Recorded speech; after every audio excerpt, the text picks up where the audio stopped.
Welcome to Doctors at Work. My name's Matt Daniel, and this podcast is part of my mission to help doctors create successful and meaningful careers. Today's topic is a mindset for success. Now, how you think about the world will influence everything that you do and what you achieve. And in this episode of Doctors at Work, Thibaut Ottomer tells me about the importance of mindset and its impact on leadership. We talk about boundaries, procedural skills, and career progressions. We discuss growth versus fixed mindset, self-awareness, self-sabotage, and the importance of seeking help when needed. And we highlight the importance of reconnecting with one's purpose and passion in work.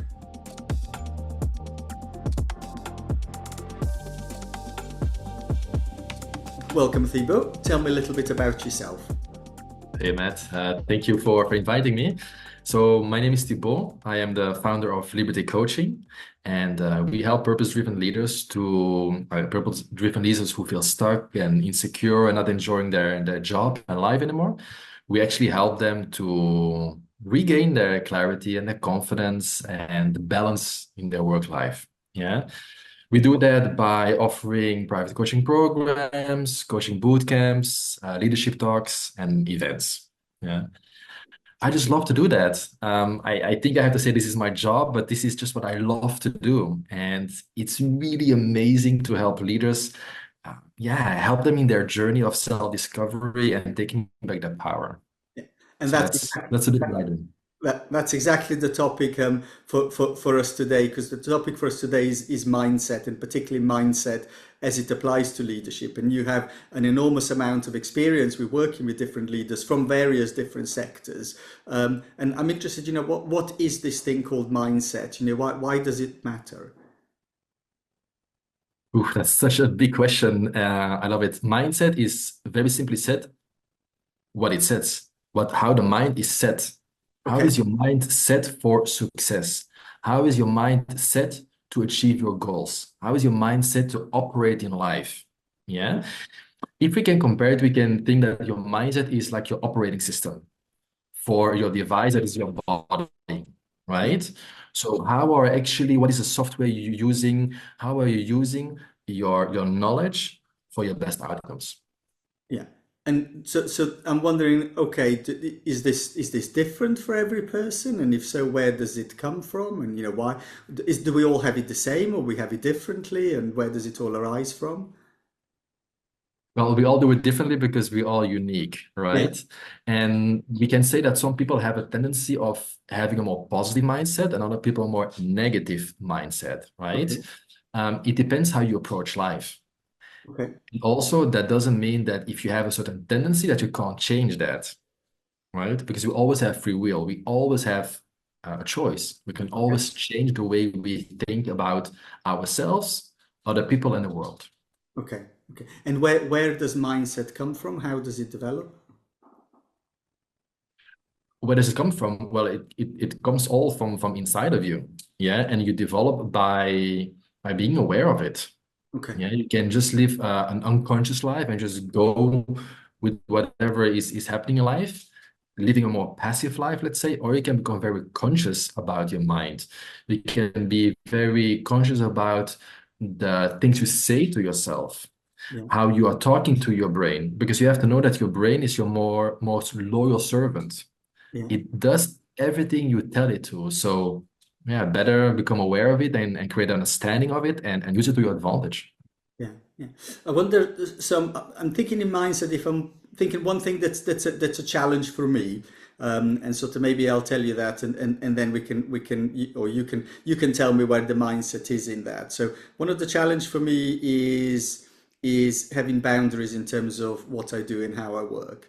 And what I mean by that is that I'm lucky enough that my life is full of stuff that I enjoy. Yeah, sort of, and I know that I'm in a very lucky position because many people are not, but my life largely is full of stuff that I enjoy.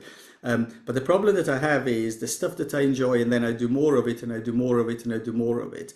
And one of the things sort of as that I've noticed, as I'm kind of now I'm 51, and one of the things I've noticed that there've been multiple occasions in my life where I've taken something on that's been really enjoyable and I've loved doing it and it's been a great opportunity, but it's been a huge, huge project. And what's happened is I've done more and I've done more and I've done more and I've done more and I've done more and sort of, and then I burnt out, and then I said, look, I simply can't do it anymore. Yeah. So and it's been kind of a bit a bit interesting because the obviously the stuff that I want to do it's enjoyable, I'm doing it, but because it's enjoyable I'm doing it more and more, and then it turns out that I just do too much, yeah, and then I can't do it anymore. So what's the mindset aspects of that as an example? Mm. Yeah, first of all, I would say congrats that you do something that you love, because a lot of people are looking for that. That's already amazing. And then you go into the topic of, yeah, you do what you love, but it's hard to have certain boundaries, Hmm. right? So it's questioning yourself about, why am I doing so much? Why am I working so much? Is it because I'm not aware of it and I'm losing track of time? Or am I working so much because of the stories I tell to myself? What is that inner story you tell to yourself? For example, some people, a lot of leaders, they work a lot because they want to avoid certain things. They want to avoid being maybe home alone because they're lonely. They avoid maybe having a relationship that don't appreciate, or they want to prove themselves. They really want to show to the world that what they're good at. Yeah, or they will show something to themselves. So it's all about, what is the story you tell to yourself for you to keep on working, to not create a balance that we all are craving for. Yeah. And how does one know what story one is telling oneself? Well, that's where I come in, right? So that's where Okay. we do the magic. That's really to create these conversations, right, with oneself. Now, in the beginning, it's hard to do that with yourself because you are in your own thoughts. Yeah. That's why if you have an external person like a coach, like a mentor, or even a good friend who can really listen actively, that person can really see you for who you are. And I always make the comparison as a bottle. Okay. You are a bottle, but you can't always see the label because you're inside of the bottle. Okay. So if you have another person who can question you, who can talk to you, and you can really see what is going on in your mind, Mhm. where you have curiosity and openness into seeing what's going on in my mind, what's going on in my thoughts, what do I believe about myself, about work, about all these things. And with that openness, there you can really see what's going on. Who Yeah. are you? And it's very important to know that you are not your thoughts. You are the observer of your thoughts. Okay. And everything in your mind is made up, Yeah. right? For the good, for the bad, true or not true. But you believe it, always because of past experiences and mostly from childhood, because we create our identity before we're 8 years old, right? So our education, culture, and parents. So it's really to see like, okay, what have I believed up until now? I see it now with having conversations with myself or with someone else, and then to really see, is it still true for me? Do I still want to believe what I'm telling to myself? Do I still want to go with what I have in my mind or not? Or do I want to change it? And if so, if you have the right intention, go for it. Change your mind, change your beliefs, change your thoughts to also get other results. Yeah. Yeah. And you said that you are not your thoughts. Can you tell me a bit more about that? What do you mean by that? Yes, a very simple example. Yeah. We have limiting beliefs. So we have beliefs about ourselves that are very limiting, very negative, yeah, Yeah. that's keeping us small. The biggest one, let's say the mother limiting thoughts of all is, I'm not good enough. Yeah, Okay. people feel insecure. I'm not good enough. Um, so okay, you have that thought, but is that true? I believe it's never true, right? Because we're already more than enough, we're already whole. Yeah, we're imperfectly perfect. But for some reason or another, you have believed that to be true, because maybe someone told you, a previous boss, you're doubting yourself. So you start believing, I am not good at that. I can't do that job. That's very difficult, that challenge. And you start believing it and you take it on as a truth. Okay. And because you believe it, you will feel it and you will act upon it. Okay. Whereas if you're going to question that and say, no, but I have the skills, I have the experience, I can do it. It might be difficult though, let's be honest, but it's not true. I am good enough. I am capable of. And if you start with that same situation, start shifting your mindset into I can do it, and I'm prepared to commit to it and to change it, then your whole energy, your whole being, your whole feeling is different. Mhm. So your actions will be different. And even if you do the same actions, you will do them in a different way. So you will get also different results. Do you know where this kind of limiting belief, where I see a lot of this turning up, would be in us as doctors, physicians, surgeons, in the stuff that we perform. So that might be like, whether that might be surgical procedure, it might be, an endoscopy procedure, it might be leading a cardiac arrest, or an MDT or whatever. But a lot of what we as physicians do, I think of us a bit like, sports people, the stuff that we do, the tasks that we do. And one of the things I often have conversations with people around would be people that struggle surgically, and often it tends to be the senior trainees, when they realize that actually, in a year's time, they're going to be the boss and they're going to be expected to be operating independently. So, when you've got somebody watching over your shoulder, it doesn't matter, because there's always somebody to bail you out, and there's always somebody to move you forward, and there's always somebody who checks to make sure that everything is exactly as it should be. But then towards maybe in the last year of the training, then people think, okay, in a year's time, I won't have anybody watching over my shoulder. And often sort of people really, really sort of struggle with that. And they get kind of stuck on that negative belief. I can't do it. I couldn't do it last week. I struggled the week before. I've never been able to do this bit of the operation. Everybody tells me it's really difficult. My previous boss told me sort of that I need an awful lot more practice. And then all of that, I think what you say, that all of that together, there's a whole series of evidence that one encompasses that says, I can't do this step. I've never done it before. People have given feedback that I can't do it, that I'm not good enough. And then that translates into people freezing, or people not progressing, or sort of people getting stuck. So I'm interested in how would you as a coach work with a story like that? Yeah, it's a very interesting example because you have to look back at those previous years. And mostly the physicians there will be like, oh, everything is fine. I'm learning new stuff. And suddenly when they are realizing that they only have 1 year left, suddenly they feel the pressure. Yeah, Okay. Life is about that. You get pressure, you get obstacles, but how do you manage that? yeah, Yeah. So again, what is the story you tell to yourself with that pressure? I have only 1 year of time. What will happen then? And if you then go into the negative story, you feel stressed, you become insecure with all the consequences of that. Or you say, yes, I've got 1 more year and I'm going to be independent. Yeah. That's a whole other story. So it's all about believing in yourself and creating that confidence and making the best of that last year. yeah, How do you deal with that year? Because we don't want to have a doctor or a physician that is insecure. Like, yeah, I don't know what I would do, because you have such a big responsibility. yeah, Yeah.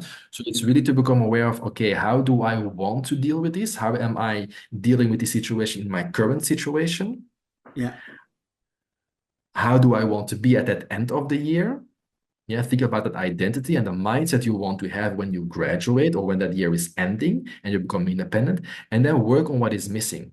okay, What is the gap there in your mindset, in your actions, in what you do, in how you go about that? mhm, And then you have to work with action steps, creating new habits bit by bit mhm, to get there. I always say, aim big, but start very small. Be mhm, the best physician that you can in your niche, mhm, but start small. Start with little daily habits to really boost your confidence, mhm, to have clarity on what are the steps that you need to take, what is it that you need to learn, mhm. and go from there. And with these little actions, you will create more ease and believe in yourself, and you will have amazing results. So you can end that year, yeah, fully going for it and not being able to wait when the time will come. So the mindset, that kind of the mindset for success that a trainee in that position needs, that in a year's time I'll be practicing independently, and these are the good outcomes that are going to have. This is what I want to be doing. These are the outcomes I want to have. This is how I want to see myself. This is how I want other people to see me. And then you talked about, there's a gap, there's a gap in terms of how I want to be operating in a year compared to how I'm operating now, and that's fine because there's still a trainee at this stage, aren't they? So it's perfectly reasonable that there would be a gap. Of course, there would be a gap because they're not the finished project. And Mm. then so okay, so I'm interested in this idea of kind of starting small, because they might say, okay, in a year's time, I want to be a really good surgeon with great outcomes, or or I want to do a really good trauma call. I want to lead a trauma call and I want to read it really well, whatever it might be. Um, Mm. but then what sort of, in terms of the mindset, then would be that there might be a big gap between those two things. But then what you break it down sort of into a whole series of small steps about how you can get. Because if you say, okay, I'm going to be this amazing person, you think, oh my God, well, that's so far away from me. I don't even know where to start with that. Yeah. Yeah. And I guess maybe I'm showing my own mindset now, Thibaut, because I'm thinking, okay, this is so far away from me. Well, I might as well not bother because it's just too hard. Yeah. But perhaps that's also an example of mindset, isn't it? That's exactly how you deal with challenges. And another person would say, give it to me, bring it on. And you Yeah. maybe could say, oh, it's too difficult. It's the same situation, Yeah. right? With another mindset. Yeah. Now, what you are saying, you can do various things. I would always say to my people, start with having clarity, because I always work with the three C's: clarity, courage, and confidence. Work with the clarity on who you want to be in that 1 year's time. Okay. Yeah. Once you have it crystal clear who that person is, your new identity, Yeah.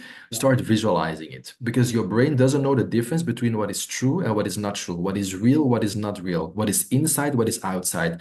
It doesn't know, Yeah. right? So the more that you visualize you already being in 1 year's time, being that amazing physician that you can be, you will strengthen the neural patterns in your brain. Yeah. Yeah. So that will become your new identity, Okay. right? So that's a very positive exercise to do on a daily basis. Do it in 5 minutes. It's more than enough. Yeah. It always also will boost your energy and motivation.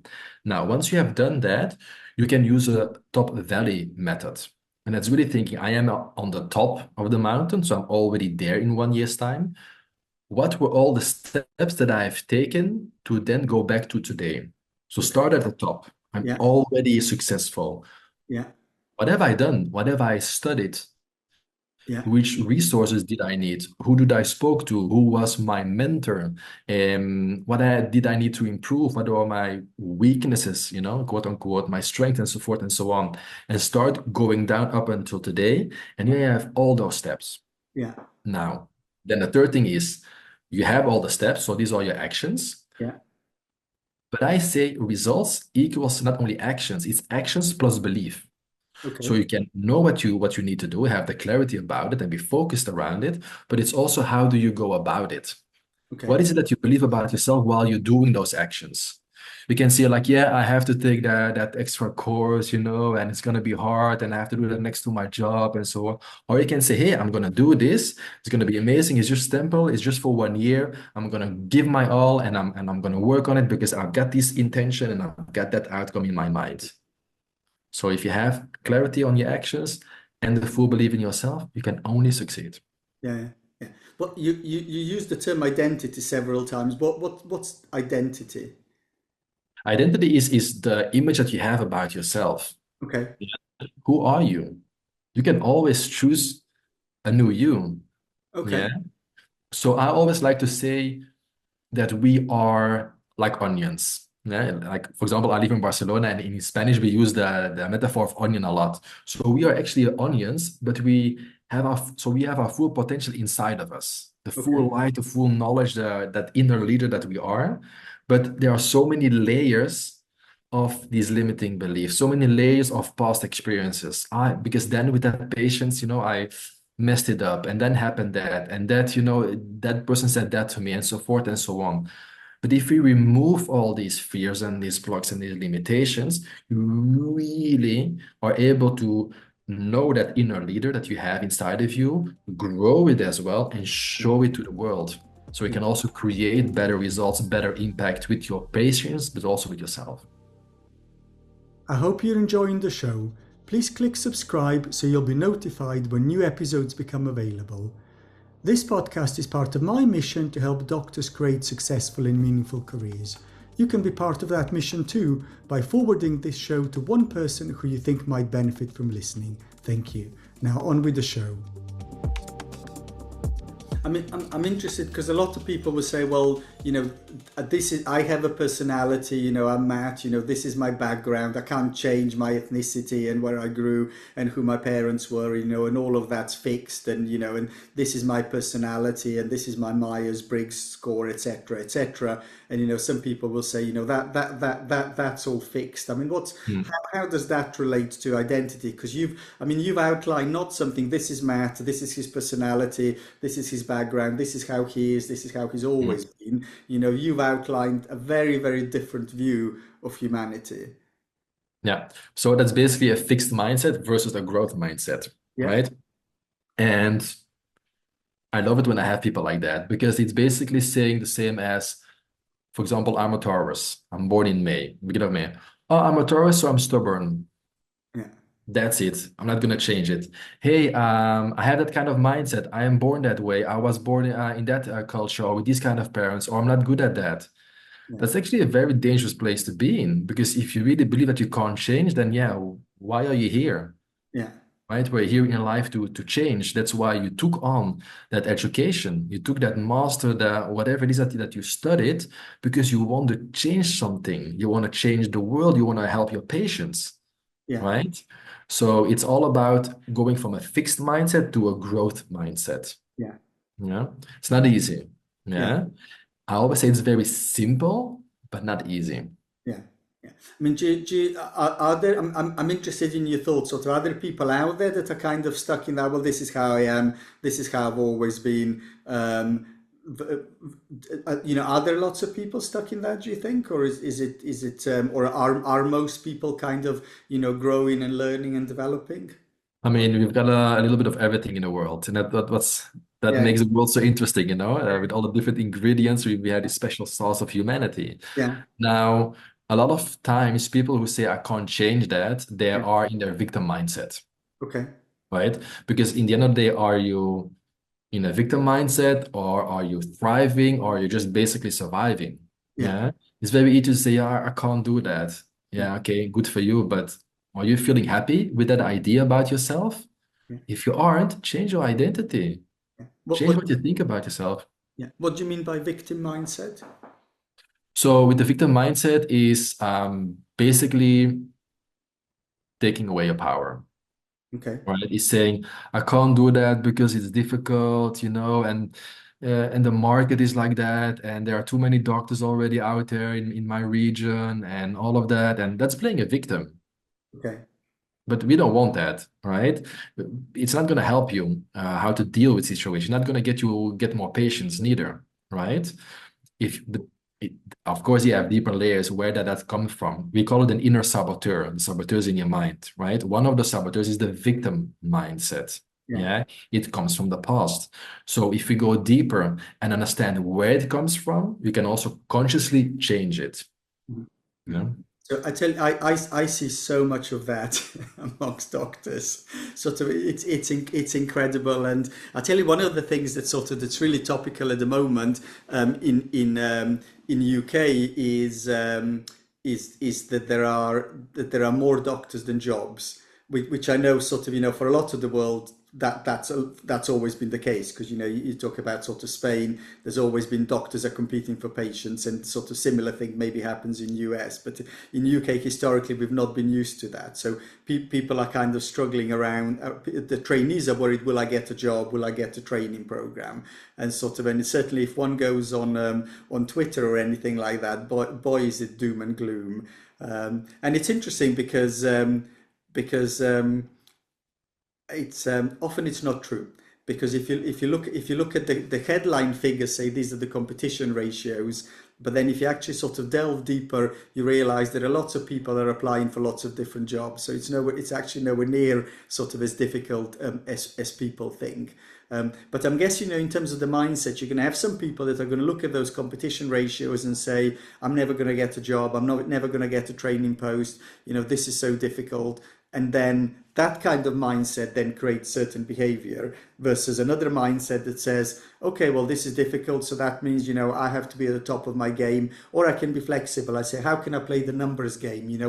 Which areas, which specialties would be easier to get to? How can Mm, I maneuver myself so that I get the easy picking, or how can I upskill myself so that I'm such a competitive candidate that would be difficult for people to say no? And mm, actually, the person that thinks, okay, this is all too difficult, I'm never going to get a job, that's going to create a certain behavior. The person that says, okay, I need to be clever and try and pick where the easy pickings are, that's going to create a different type of behavior. And the person mhm. that says, I better be at the top of my game so that I'm going to be irresistible, that creates a different set of behavior.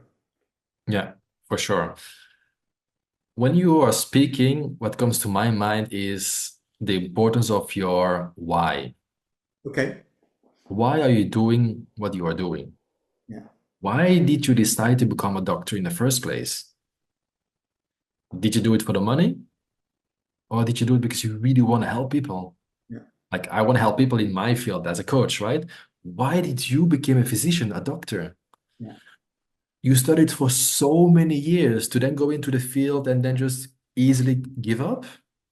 No, it's so important. I see it with so many leaders, and that's why I help them to align themselves again with their purpose. Why are you a doctor? Yeah. What is your intention? What is your idea? And connect with that again. Yeah. We lose that, right? Because of course we live in a society, we have to pay the bills. Maybe we have responsibilities as a father, as a son, as a husband, whatever it is, right? The society is challenging, but it's always to reconnect yourself with why did you do it in the first place?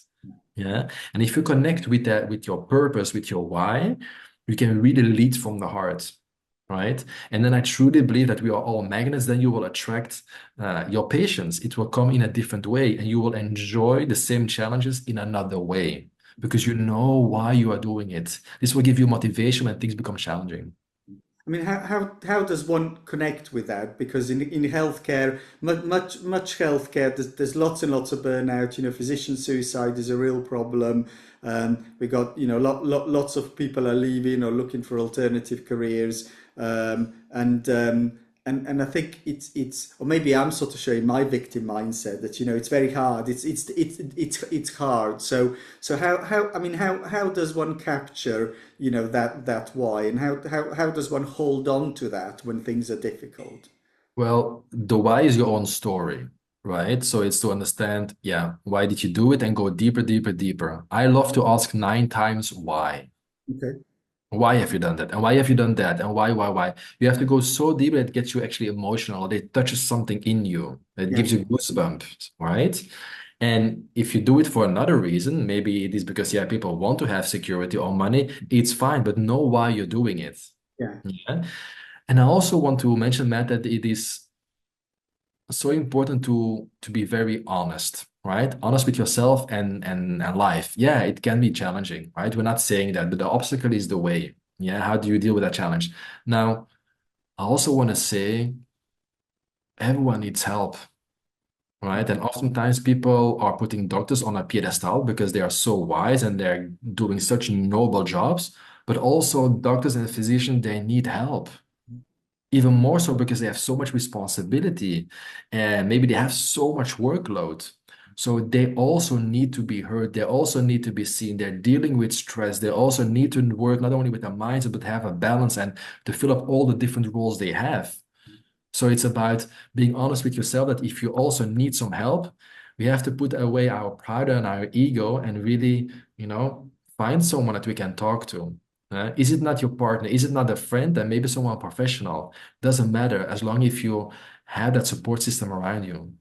And therein probably is part of the problem that even before we enter medical school, when we're 16 and we think I want to be a doctor, you see sort of doctors on a pedestal, and that's something that all of us will have had as teenagers, and then we carry that with us, and then that grows at least for some of us, if not all of us, into a big ego that we know everything, and that we're perfect, and and that we don't need help because we're this perfect finished product. So again, we kind of then maybe back to mindset. The mindset mindset is I'm perfect, I should have all of this, I should know how to do that, I shouldn't need help, I should be able to cope with all of that. And then all of Mm. that mindset then translates into not asking for help, whereas actually a bit of probably professional help, whether that's therapy or coaching or Mm. mentoring, whatever it might be, then getting some help actually would make lives easier for us because of course our Yeah. jobs are difficult. Yeah, it's what you're mentioning is that overly confident is actually an arrogance. Yeah, and an arrogance for me is a lack of self-esteem, but very well disguised, Mm, right? And we can pretend and we can pretend up until we crash. mm, Yeah, so these are two extremes. So it's always about finding the balance, going back to yourself, right? And yeah, it is hard, but we all need that help, and especially with such big responsibilities, it's important to be aware of it in the beginning as well. yeah. Yeah. The other sort of interesting thing, if we kind of on the topic of mindset, is one of the things that a lot of us, including me, talk about is we talk about the problem with how healthcare is organized. Yeah. Um, Hmm. and and there is a problem with how healthcare is organized. But in talking about the problem with how healthcare is organized, that puts us into what we talked earlier about, that victim mindset. Yeah, that sort of Hmm. that this is healthcare is doing all of this to us, and it's not great for patients, and it's not great for healthcare professionals. And then that means that then we're giving up all the power to the healthcare system, whatever that is, and instead of Yeah. recognizing actually, okay, I can't fix the NHS, or I can't fix healthcare worldwide, or I can't fix population. But it's that, okay, but what can I do? Well, I can ask for help, or I can help the people around me, I can influence the people around me. So, Hmm. so it's you talked earlier about that victim mindset, that we give all the power to the system, whatever the system is, Yeah.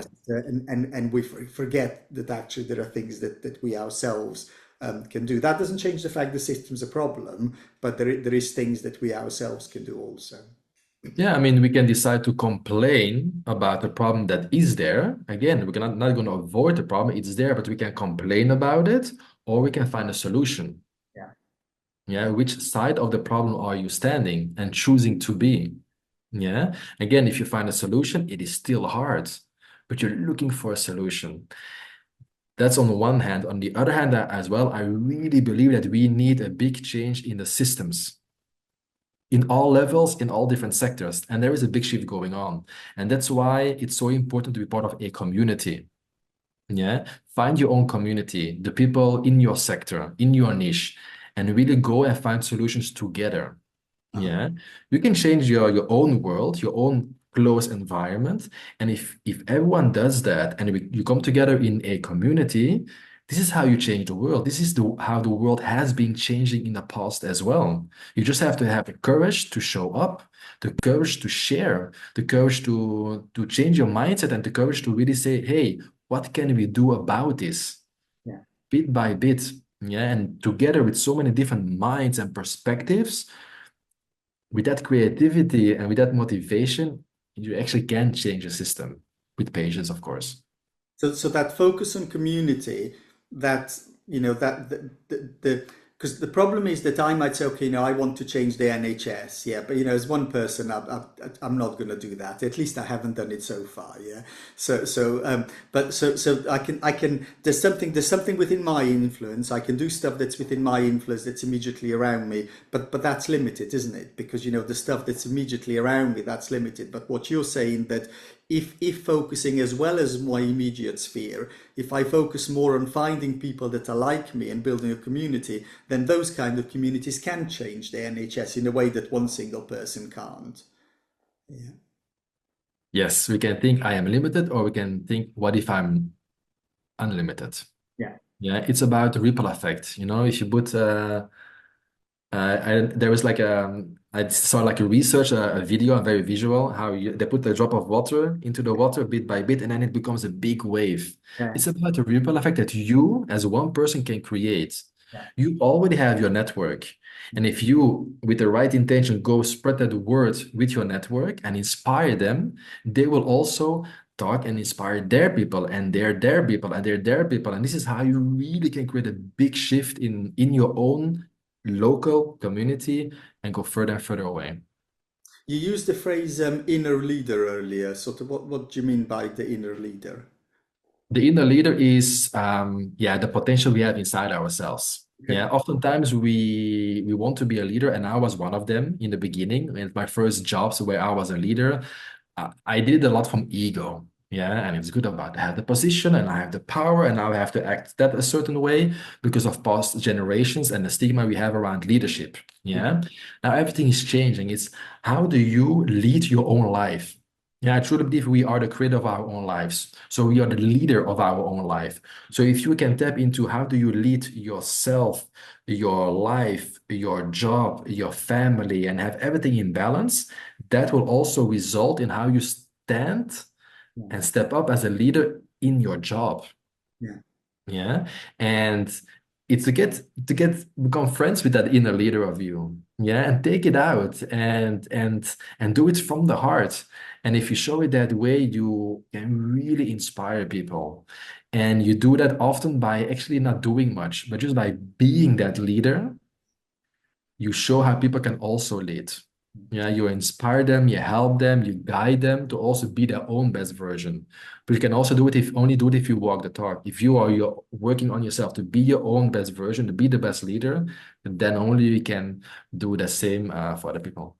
And this sounds very holistic because you said it's not just about, how good am I with money, or how good a surgeon am I, or how good do I speak in a meeting, or how I persuade people. So it's not just about that, because you also talk about, the life balance and how I manage myself. So this inner leader concept, that's much more holistic than the kind of behaviors and traits that one might associate with traditional leadership. Yeah. How you do one thing is how you do everything, Okay? right? And that's a really powerful quote to live by. Now, you can think it from two sides, like, oh, if I do one thing, then I do everything wrong. Yeah. Okay, but if you change that one thing, we can do also everything right. Yeah. I mean, I don't believe in right and wrong, but how people see it. How if you change one thing about yourself in, for example, the area of your job, and you see and your brain notice the positive benefits of it, you will also have that ripple effect in the other areas of your life. Yeah. So how you do one thing is how you do everything. Yeah. Okay. I wonder if I could bring us to a close, and perhaps if I could ask you to summarize, what would be your top tips for doctors at work when it comes to mindset? Yes, so I would ask them to become curious and open with themselves and to see, first of all, why are they doing what they are doing? Because it's a beautiful job, but I want them to reconnect with their intention, with their purpose, and with their why. And then also to become curious on how they are standing in life. How are they dealing with that job? Yeah. What are the thoughts they are having about what they are doing? And then if they want, they can change it. Yeah. So that they feel better while they're doing their job. And if they do that, then yeah, probably will have better results, have more balance as well. Because I see that a lot. It's very important for physicians to create that balance. Yeah. It sounds very utopic for a lot of people, but start with these little steps. And I always choose a doctor that I feel that is in peace, that is confident, that know what he does, because Yeah. otherwise I don't feel safe with him. Wonderful. Thank you very much. You're welcome. Thank you.